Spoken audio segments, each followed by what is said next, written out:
今日係2026年1月23號星期五。咁前兩日咧就係大寒啦。我知道香港嘅氣温都係偏低嘅，大概係10度至到12度左右到啦。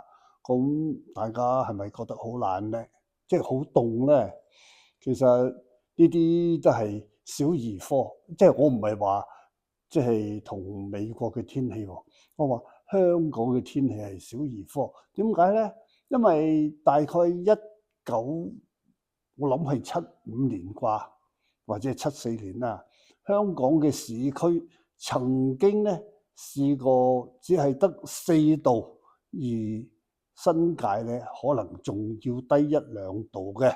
咁我亦有一個古仔要同大家講嘅喎。如果睇我呢個頻道嘅朋友咧，大家都知道我由73年秋天至到76年春天咧，我就喺呂奇嗰間獨立製片公司度做演員啦。另外再身兼劇務嘅工作。劇務做咩咧？就係有關嗰套戲事前嘅籌備工作啊，譬如要聽日開工，今日要通知演員啊，要約好晒啲公司車啊，安排好晒即係幾點鐘啊去接演員啊，即係做埋晒呢啲雜七雜八嘅嘢。咁有一日就香港嘅市區氣温咧就跌到得4度攝氏嘅。咁然後咧嗰日係唔使拍戲嘅，但係朝早7點幾咧，個電話就響喎。原來係佢打嚟嘅，佢又話：小明啊，去買隻雞過嚟俾我。咁我話幾時啊？中午啊？咁佢話唔係啊，而家。咁我話哦，咁我唯有起床啦。嗰時我係住喺窩打老道勝利道口嘅，而佢咧就搬咗去。以前係太子道，而家咧就搬咗去咧，好似井欄樹嗰頭嗰啲村屋度嘅。因為嗰時佢養咗隻狗咧，就成日即係搞到好即係好邋遢啊，又俾人投訴啊，所以佢就搬咗去啲村屋度。咁點解一早要買隻雞去？我都冇問啦，唔鬼知。咁啊，嗰時我大概20歲、21歲。又冇車牌，又冇車，亦唔會有錢搭的士由九龍搭到去即係井欄樹嗰頭入去個村屋嗰度送隻雞過去噶嘛。咁咧就死死地氣啊，即係坐巴士啦，凍到鐵鐵震。咁啊落咗車咧，仲要由外邊大馬路清水灣道行落去，即係行嗰條路仔，行到入村屋入邊俾佢。點解佢一早要買隻雞咧？原來嗰朝佢阿媽就入去井欄樹探佢，佢就要煲生滾雞粥嚟等佢阿媽食。咁啊，當然啦，我去到咁遠，佢煮即係煮完，我當然有份食啦。但係，唉，嗰碗粥真係由背脊骨落啊！前2個星期嗰條片咧，我有提過話，我喺佢度做劇務嘅時候咧，就係口頭合約咧，就係3年700、1000、1500。咁到第3年嘅時候，我提佢要加人工嘅時候咧，佢又詐傻扮懵喎。係咩咁樣？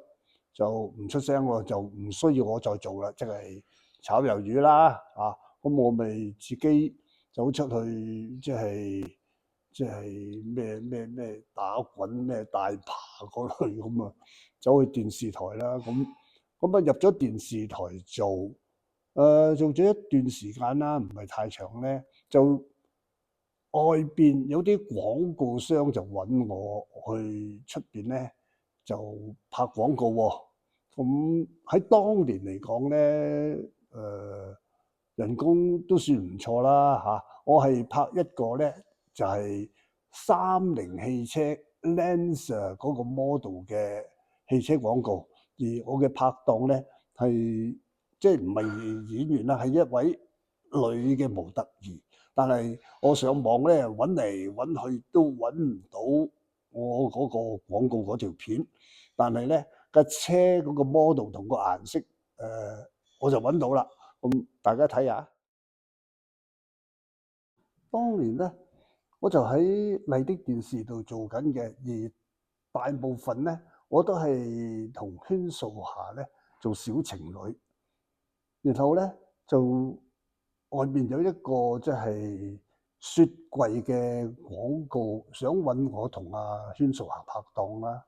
我試過第一次即係拍廣告嚇咁好賺嘅，咁即係人哋問我價錢，我就哇胃口大啦，獅子開大口。